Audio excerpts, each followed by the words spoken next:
Man, I've got stuff like when we start getting into the shooting, the interview with there's an interview that had 4 cops. Right? CBS interview, 4 cops. And I've got the interview. And, it's just blatant stuff like there's 4 cops that were actually on the SWAT that came together, busted the door down, breach, right? They all went in. CBS has 4 cops on TV. 3 of the cops were on that 4-man team. The 4th one that's there on TV was down. He wasn't on the team. So they just represented the 4. Oh, my gosh. The 4th guy, they actually have a picture of, so I got the picture of that guy. But when the 3 of them, or the 4th-man team, goes in the building, in the room, they say stuff like, oh yeah, man down, but we didn't see any head trauma.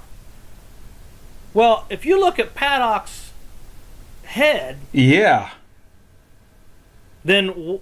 Oh, and by the way, one of those 4 cops fired his weapon in that room. It's confirmed. Said that? It's confirmed. The sheriff confirmed it. And that was actually reported the day after another incident. I believe it was the incident in New York. The morning that incident happened in New York with the vehicle that ran over people. Right. It was reported in the newspaper, right? On the internet. It was really a silent report. 1 fired in that room. 1 gun fired by one of those cops in that room. Okay, so I mean, we're going to get to that after the shooting piece when we get down there. When we get to the shooting. But the fact of the matter is, which is kind of nice at this point because obviously all that stuff's going to change. Right. And we're not reporting on it too early. But the fact of the matter is, you have guys that went in, and then they said no head trauma, right? No trauma to the head. Right. There was a gun fired by a cop in there. Now, I say cop. We don't know if they were all cops. I don't know, right? So they all go in, and then they breached the second room to 134. Right? Paddock's in 135. They breached the second room to 134. So when they breached the first one, they walked in 135. And then you go around to the right, because there's videos of the room from prior attendees, right? So you go in, and they breached to 134. That's where the second window was busted. That's where the cart was outside the door. Right. Oh, yeah, yeah. Mm-hmm. Why would they have to breach that? If Paddock actually did shoot multiple weapons simultaneously down the hallway and out 2 windows that were in 2 different rooms, that door would be unlocked. Yes. Yeah. But they breached it. So it's just questions like that we're going to have to get to when we get further into this. Yeah. But let me go through this real quick, man, because I got a couple more things to set the stage, because the next video is going to be really, really good, man. All right, so let's see, where am I? Okay, got it. So Paddock evidently kept the Do Not Disturb sign on his door for the 3 days at the end of the month, right? Okay. All right. And obviously, I guess the assumption is so no maids would enter the room. According to the hotel worker, housekeepers are allowed to enter the room with with the sign on the door, right? Right. In the presence of a security guard. This is what a housekeeper says. Housekeeper literally states, and this is out of the New York Times. Huh. All right? New York Times actually put this on there. Housekeepers are allowed, and this is according to a housekeeper who obviously was not authorized to talk. All right. Yeah, because you haven't heard too many housekeepers. You haven't heard any employees talking on anything. Oh, hell no. So housekeepers are allowed to enter a room with the Do Not Disturb sign only in the presence of a security guard. Okay. That's interesting. Now, I'm assuming that means security guards with PDAs. And can a security guard be a housekeeper? Maybe in the Mandalay Bay. Okay, I'm just saying. No, I'm just listen. I'm just saying. If the security guard if he can get into the room, could he also knock on the door and say housekeeping? I mean, anything is legit. He could. Now. I mean, he's bring. Oh, yeah. Could he have brought the cart? He could have brought the cart. Maybe, I don't know. You see what I'm saying? Yeah, but the cart had already eaten food on it. Supposedly. Yeah, supposedly. Yeah. It was in front of the door. It was in front of the door. Was the cart in front of the door with the wires supposedly going under the door, right? Okay? Now think about this. Right. Think about this. Right. Let's just take a wild stab at the opportunities for this cart. All right? Okay. And we got to think about this when the shooting occurs. Right. But just to kind of digress a little bit into this cart. Yes. What if Paddock, because it's confirmed that he had a do not disturb sign and nobody was looking at going into his room for 3 days, although the interview... So, given all of that, and I know that you had hidden metal detectors and you had profilers in your casinos watching the people walking in and out, would any of those measures have prevented Stephen Paddock from checking into one of your hotels instead of the Mandalay Bay, to have brought in these suitcases carrying his arsenal, a couple of suitcases at a time, checking into a room on a high floor, knocking out the window, and raining terror down on people below? Well, I know that my friends at MGM are particularly fastidious about trying to protect their employees and their guests. Having said that, there are a couple of things in retrospect, and it's always good to look over your shoulder on these things.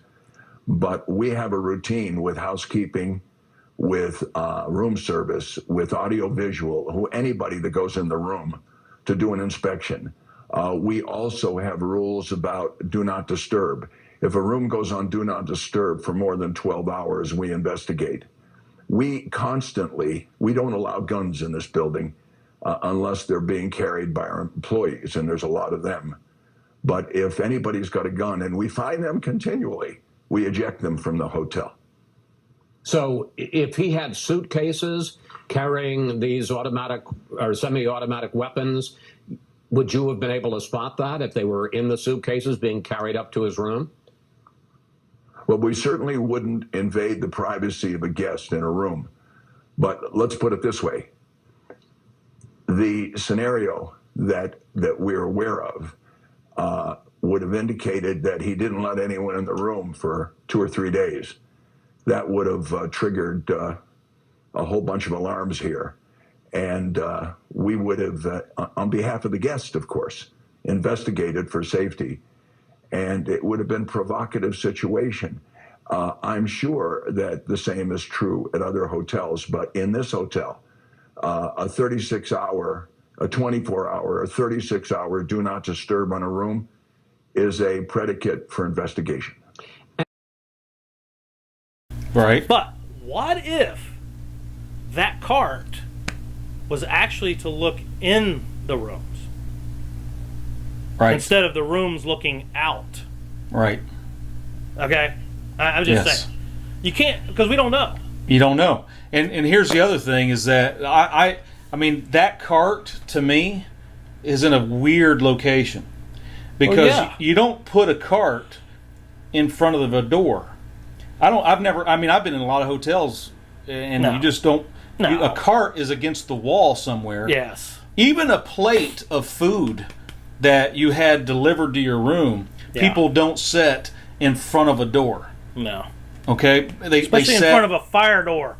You know, it's a fire hazard, isn't it? You're a fireman. You're a fire investigator. If you had a cart in the hallway across from the fire door, is that a fire hazard? It just doesn't make sense. You have a straight wall. The picture I saw, there was a wall right next to it, and typically you would put up against the wall. It just certain things, you know. And they said there was cameras on there. You don't see anything. You don't see anything on there. So I'm wondering if it was someone posed as room service that. Well, and you got to wonder because remember when Jesus and Stephen Shuck were in the hallway together, supposedly, right? And it was quiet. It was quiet. Hide and seek, remember, right?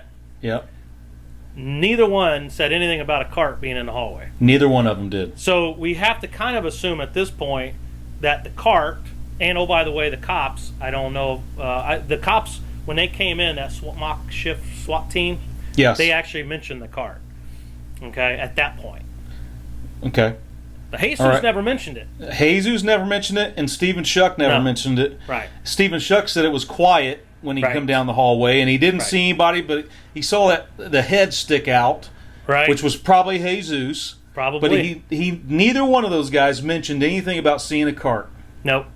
So you got to wonder when that cart was placed there. Right. All right. And who placed it? Exactly. It's probably on the camera. And then it's probably on the camera, which would be nice. But then the police that busted through the door said they didn't see head trauma. Right. So what I would say is whoever was in 134, right, had to lock the door because it had to have been breached. Right. There's no reason to breach the door between 135 and 134 unless it's locked. Right. It had to have been locked on the 134 side. Yes. So whoever was in 134 locked the door, because we know the door was breached. Right. Walked out of the door in the hallway, right? Because the cops said after they breached it they didn't see anybody in there. Right. There's a broken window. And then put the cart in front of the door when they shut it. It just doesn't make any sense. Right. That's the only way it could. Nothing makes any sense. Right. Crazy. On the 25th of September, Mary Lou Danley, flew back from Hong Kong to the Philippines on the 25th. Okay. All right. So remember, let's just keep her in mind. On the 22nd, she flew from the Philippines to Hong Kong. On the 25th, she flew from Hong Kong to the Philippines. All right. Okay. All right. 3 days in Hong Kong. Right. All right. So, it's just kind of interesting. So a person posts on Facebook, and this was Laura Loomer. She got this, but this guy pasted on his Facebook, and I'm sure Facebook and Twitter and YouTube's probably taking it down already, right? Through the censorship. But anyway, quote: "My girlfriend works at Mandalay Bay and looked up Paddock's reservation." It was that easy? Okay. Yeah. Okay. Really. Yeah. I got a picture of it too, by the way. Oh wow. And so he had the Vista Suite. All right, he had it since the 25th of September, and the connecting room. Okay. Since the 28th of September. Right, so he rented the Vista Suite on the 25th. Right. And on the 28th, rented 134. Right. He also had tons of room charges, room service, food, and food from the Citizens Restaurant. So I would end up going to the Citizen Restaurant. That's a high priority question. Sure. Then the sheriff, the sheriff said that Paddock checked into the Mandalay Bay on a different room on the 25th, whatever. This is where it kind of spins, right? The Review Journal, Vegas Review Journal. Checks into the Chad Nitamura was the valet. Okay. Okay. That took his vehicle, not the vehicle from Phoenix. Now, this is a regular different vehicle. This is the vehicle, that he came in on. Okay. And it was a rental too. So, and he didn't have many bags. All right, that's what the valet said. Okay. Chad Nishimura parked Paddock's car when he arrived at the hotel. Also said that he didn't see anything out of the ordinary, like all the stuff that they said they found in his car. Right. After the fact, right? So you have a valet who parked the car, didn't see anything, said he didn't bring many bags up with him. And remember, one of the things said that there was nothing in his room. The housekeeper said there was nothing in his room. They had been in his room. Right. So Chad Nishimura, though, who parked his car, has also disappeared without a trace after giving the statement to the Hawaiian mainstream news network, KITV4, where he stated Paddock had not many bags. Paddock was spotted in Vegas with another woman during that 3-4 day period before the incident. And this was reported by investigators. This is on actually the Wikipedia page for Paddock. It's crazy, man. Wow. So, reported by investigators to be a prostitute. All right. And it has been confirmed, and I highlighted this, confirmed. Because who confirmed it, right? Confirmed that she is not an accomplice and is not considered a suspect. That's interesting. Yeah. So, so am I to believe that she was really a prostitute, or was she a co-worker? She was in on it and just escapes because she's part of the deal. You know, could be. I mean, there's all kind of scenarios. Well, if I was his girlfriend, Mary Lou, I'd be upset, man. Mary Lou didn't seem upset when I interviewed her. So, okay, on the 27th of September. I'm gonna throw it out there, man. That they called her a prostitute, but she's probably not. She's probably part of the play that they're trying to build something. Here. Yes. So that's kind of interesting. So they know her name. Her name has not been released. Is she missing too? She's not missing as far as I know of. But it's funny that it's on his Wikipedia. So Wow. If you're the prostitute that saw him, please, put a comment down below, all right? Because we want to know who you are. And the exact day, right? I don't know, the time. Day and time. We don't have the day and time. Right. On the 27th of September, Scott Edmondson, remember the guy you were talking about? Right. Meets with Paddock. 27th. Yeah. That's the guy that got arrested in, like, Kentucky. Right. So, an image posted. This is another Laura Loomer one. An image posted on Facebook by a man who claims he served Paddock room service shows that Paddock, I hate saying gunman because we don't have anything that confirms. He's innocent until proven guilty. I hate to say that, all right? Right. So, but that's the facts. Stephen Paddock, the person who served Stephen Paddock, so we know it was a male, he served Stephen Paddock room service, shows that Stephen Paddock was with a guest during his time at the Mandalay Bay Hotel. All right. Okay. That's interesting. Yes. Male or female? Doesn't say. But that's probably a priority question there. I mean, I'm just saying. Another top 10? It's part of advanced investigations right there is male or female. All right. Height, weight, The date on the receipt shows September 27th. So we're assuming this is Edmondson. Okay. Okay. We're assuming, yes. Yeah, we're assuming. Yeah. The receipt shows an employee named Antonio served the two guests in room dining, right? So he served them in his room in the Mandalay Bay. The table number was the room number 32-135, which was his room. All right. Paddock ordered a hamburger, a bagel with cream cheese, a potato soup, 1 bottle of water, 2 Pepsis. Suggested that there was another person eating with him in the room. The receipt shows number 2 next to the word guests.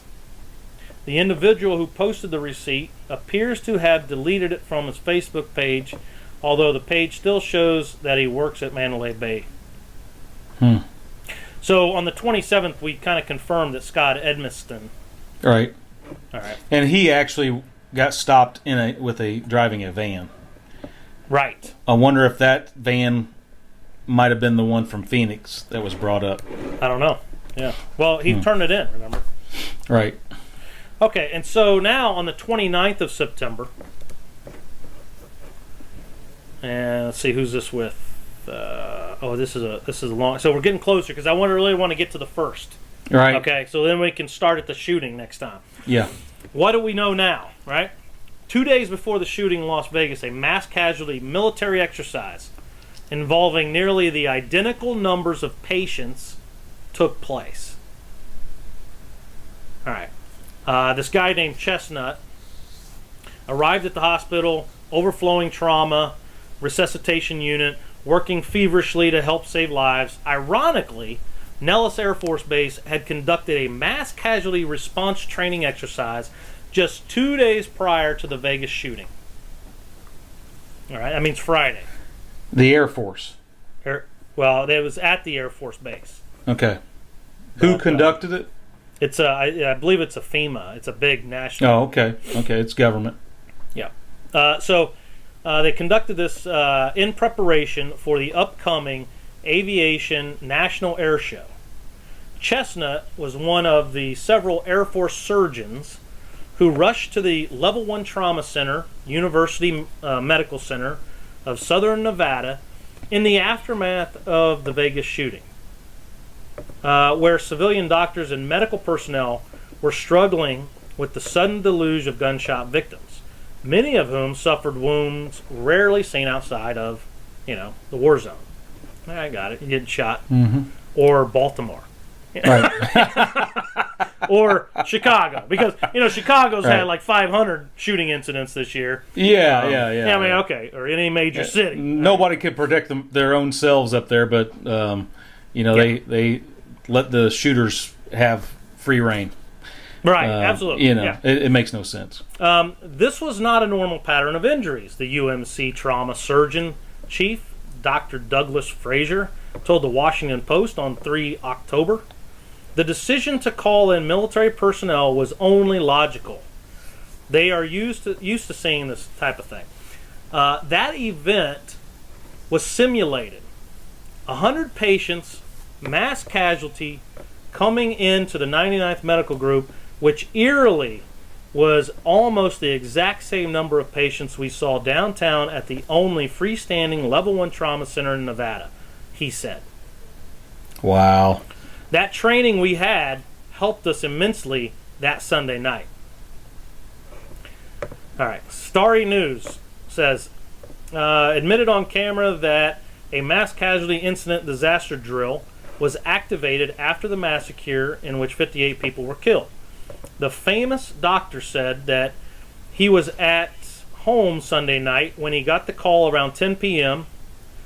from one of his office directors who notified the doctor that there was possibly a mass shooting with multiple victims and that the hospital was going to activate a mass casualty incident or disaster drill. Sunday evening, he was at home, probably like everyone else, getting ready for nighttime. He says, I was notified by one of my office directors that there was a shooting, possibly a mass shooting, with multiple victims. We're going to initiate what was called a casualty, an incident or drill. The doctor explained. Initially, I didn't know what she was talking about. Many people didn't, and she turned on her TV. She said, turn on your TV. We did, looked at it. Shockingly, the doctor admits this dovetails with the actual FEMA, Federal Emergency Management Agency, and Department of Homeland Security integrated capstone exercise for hospital emergency response training for mass casualty events that took place between the dates of 1 to 3 October. 2 U.S. Army mortuary affairs units semi-trucks were spotted at the venue along with fully dressed U.S. Army personnel carrying heavy machine guns. The following video shows 2 mortuary affairs units along with the additional box truck. Wow. Eerie coincidences. That's terrible. In your world, you've made it pretty clear that there is no coincidence. I don't believe in any coincidence. No.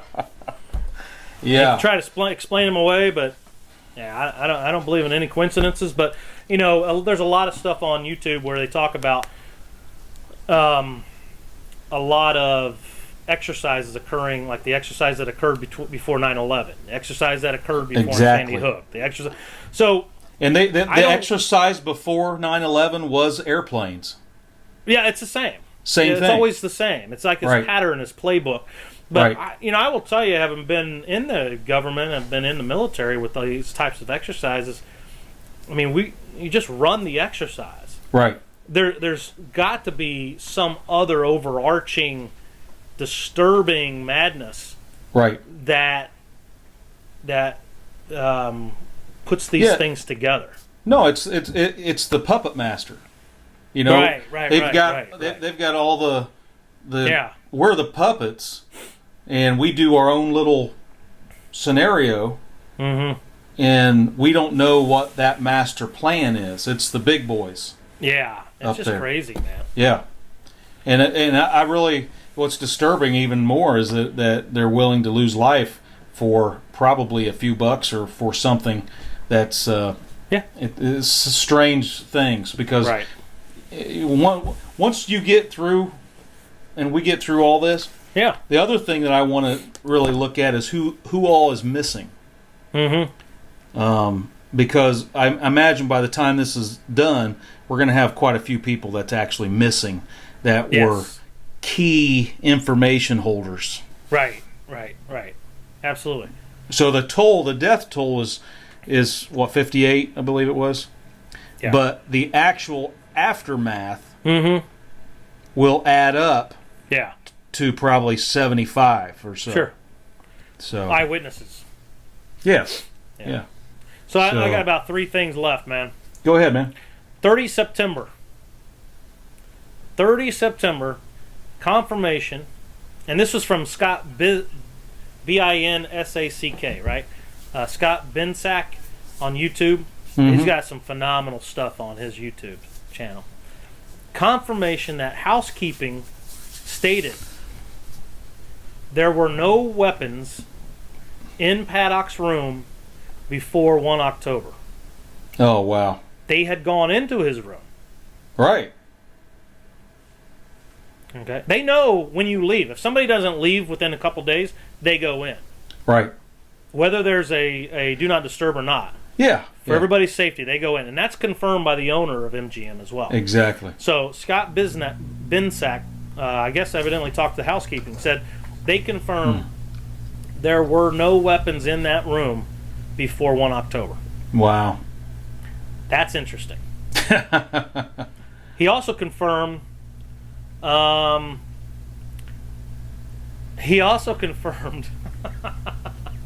What? Throw it at me. Dude, I hate to even say this.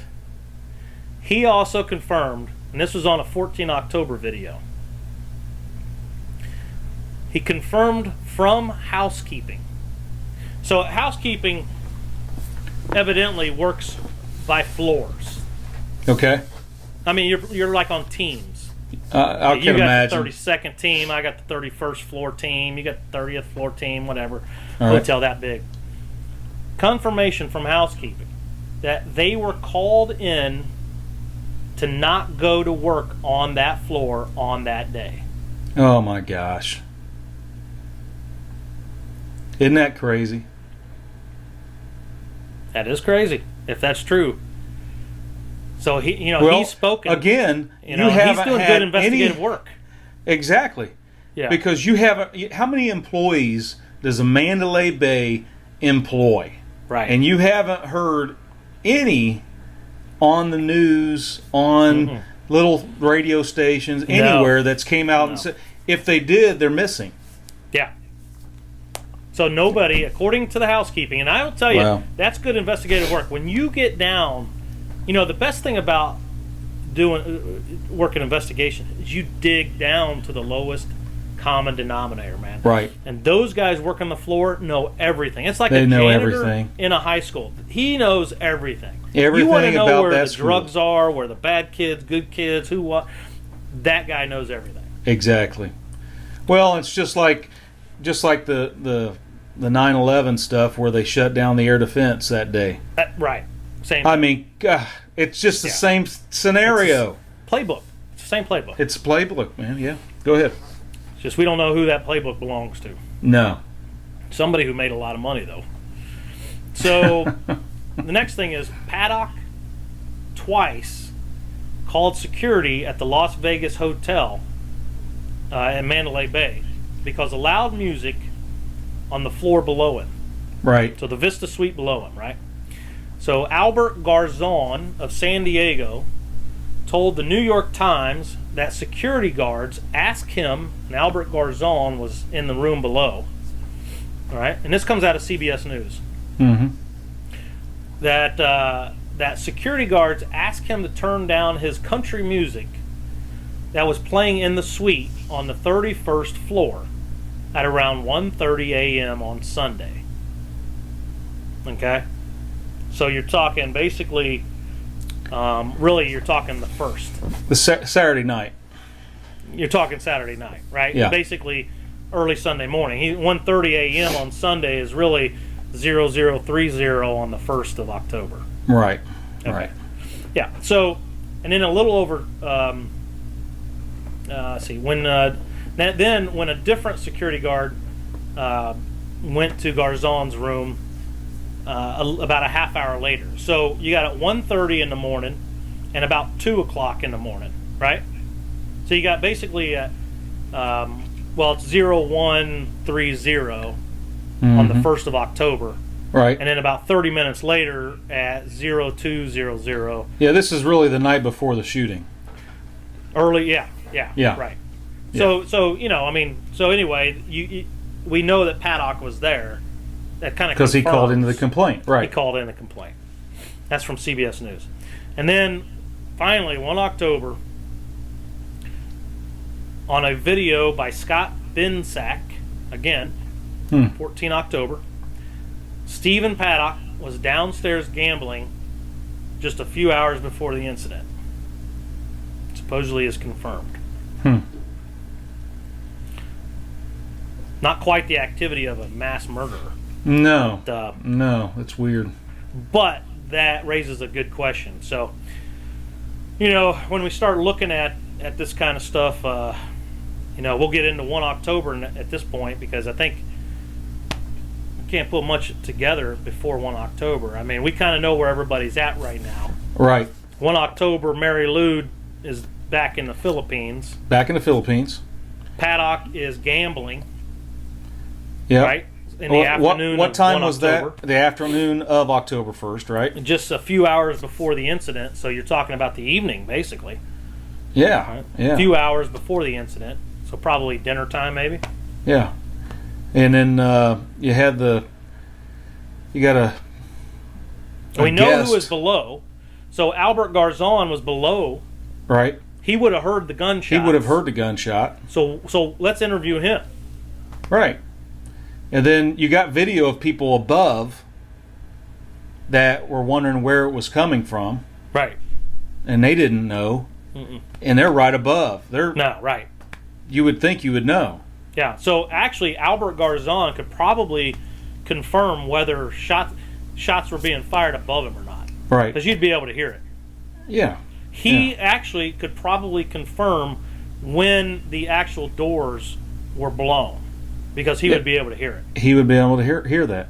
Oh, and one other little tidbit that we're going to cover next time, just to kind of confuse you even more. The stairwell. Remember, there's like a metal bracket, or a barricade. The barricade, they say. Remember Jesus? We were talking about Jesus sitting on the barricade, smoking a cigar or cigarette, or whatever, listening to drilling. Where's that coming from? Right, that kind of thing. Yeah. Because the barricade had to have been inside. I mean, it had to have been, right? But how did he know that it was barricaded when he came up from the stairwell? So the 4-man SWAT team. Yeah, they didn't have a problem busting through the barricade. Yeah, they didn't even mention a barricade. They actually, during their interview, said that they went up the steps from the 31st floor, same path as Jesus. Right. Encountered the door, and the door actually had a metal bracket that they had to pop off. So that bracket, according to them, was on the stairwell side. Was on the stairwell side. So evidently, one of their guys just so happened to have a crowbar. Well, he's busting through. Pops that thing off. Yeah. Right? So they can go into the hallway. If it's SWAT, they probably have. No, it's not a SWAT. It's not SWAT. Oh, it's not. No, they called it a SWAT team, but it was just a mixture of a bunch of guys. Oh. And I got even more stuff to talk to you about when we come back next time, because those 4 guys came from a very long distance, one of which took his boots off and ran barefooted, and they got there before any other cops got there. That's wild. Oh, but we'll get to that later. That's crazy. That's next, because we got to get to the shooting. That leads right up to the shooting, man. Leads right up to the shooting. And it is so bizarre. But up to this point, What are your questions? It'd probably be easier if I said, what aren't the questions? Yeah. I mean, at a certain point, we're going to have to come to our own conclusion, I guess, or hypothesis. But yeah, it's a crazy scenario, and I think that we're really leaning towards, the players involved. You see who's involved, but you don't know who the puppet master is. But you do see that the lies that they're come through when you have different people interviewed at different times, and their stories don't match. Yeah, and I tell you, the interesting thing when I was going back to re-look at this stuff, because I've actually looked at the interviews multiple times, because I actually typed out word for word these interviews. But what's interesting is when you look at Jesus's statements and Stephen Paddock's statements, obviously they don't match. Right. But they seem to be supporting the first story that was told. Okay. Where the drilling and the jackhammer was occurring. Right. And therefore it would make sense that somebody was shooting first before they were interrupted by the hero, Jesus. True. Right? Because that was the first story. Right. He interrupted that shooting. So that, to me, when you start looking at the narratives here, they spoke and probably weren't informed that the story changed. Yeah. They're trying to piece it together. So now they're telling us, trying to justify story 1, but we're on story 3 right now. Right. But and I wanted to tell you, just because you had asked me this before, and let me see if I can find it real quick. I want to give you the name of the Social Security number that Jesus was using. Yeah. Are you ready? What is it? Jesus! What Social Security number was he using? Well, it does. I don't have the actual number. But from who? Jesus. From another guy named Jesus? Yes. Oh my gosh. Jesus Quintero. Quintero. I wonder if that's Jesus number 1 or number 2. I don't know. Maybe Paddock brought him up with the van from Phoenix. Maybe they got their paperwork confused or something. My God. But Jesus Quintero, Jesus A. Alpha Quintero is the guy's name. Yeah. I like to see him. That could actually be the original Jesus of Mandalay Bay, actually, because he's nowhere to be found. The guy who got the award is nowhere to be found. Yeah, he's a little different. He looks different. Yeah. And those pictures, it's interesting when we talk about the pictures. We'll go in depth with some of these pictures. Not only there's no head trauma, but there's a whole bunch of blood around the head. Right. By this group they called the SWAT team, but also with Paddock at the bar with his eyes closed. Yeah. We've had photographers, seasoned photographers, right, and Adobe Photoshop guys, experts that have looked at this on their YouTubes, and I've got them listed here. Mm-hmm. And you go through each, and he's like, "Hey, yeah, I've shot in a lot of photos where people have closed their eyes, but when you close your eyes on a photo, it doesn't look like this. I mean, to me, this is Paddock with his eyes closed, looks like he's laying on the floor dead." Yes. Okay, and that's the last photo that's shot. But that's a horrible shot of him. But they show his hair because when you do Photoshop and you try to black out the backside with a green screen or something, how his head's flat on one side. But not even that. Let's say, take all that stuff to the side, and it's just they really used the lowest bidder possible when they did all the Photoshopping. Yeah. But you got experts nowadays on YouTube doing this. Yeah. And if you look at Mary Lou, what's fascinating, and this guy says it too, and I'll show it to you. What's fascinating is he goes through and he goes, okay, if everything else is plausible, let's just say. Okay. Look at her elbow, right? And her elbow is a square. Oh, really? It's literally a square. It's not rounded like a regular elbow. It's cut, right? It's just so fake. Wow. And to me, because a lot of these pictures were pushed out immediately after, very quickly, yes, then that means they were already done. Right. I mean, no, that's exactly right. They are already fabricated. Yeah. Waiting for the event, and now let's throw these photos out. Yeah. So, and we'll get to the photo, analysis and that, because we're going to get right to the shooting. This next video, when we get in there, we're gonna see those pictures. We're gonna show like Paddock laying on the ground, some morbid stuff, some of these, and we'll cite a lot of these other videos that we have of the room and that, and start talking about those because it just doesn't make sense. Yeah. No, that's good, man. Yeah. Let's rock and roll with this craziness here, man. That's crazy. right. And Jose Campos. Jose number 1, number 2, or number 3. All right. Deception indicated. It's kind of like 3 cups, and they're like this. Which one do you got today? Where are they now? Where are they now? I don't know. You know what I'm saying? Yeah. Even Ellen's, where is he now? Yeah. We haven't seen him. He hasn't been on any news show. Well, the Mandalay Bay has reinstated Campos, right? So Campos currently, I guess, is still working for Mandalay Bay, right? But they were housing him for the last month in a room in Mandalay Bay. Oh, that's crazy. You mean a prison cell? No, probably a suite. Probably Paddock's room that nobody knows about, that they give it to everybody for free. Right. And so that they have that. I don't think there's any conflict of interest there. Of course not.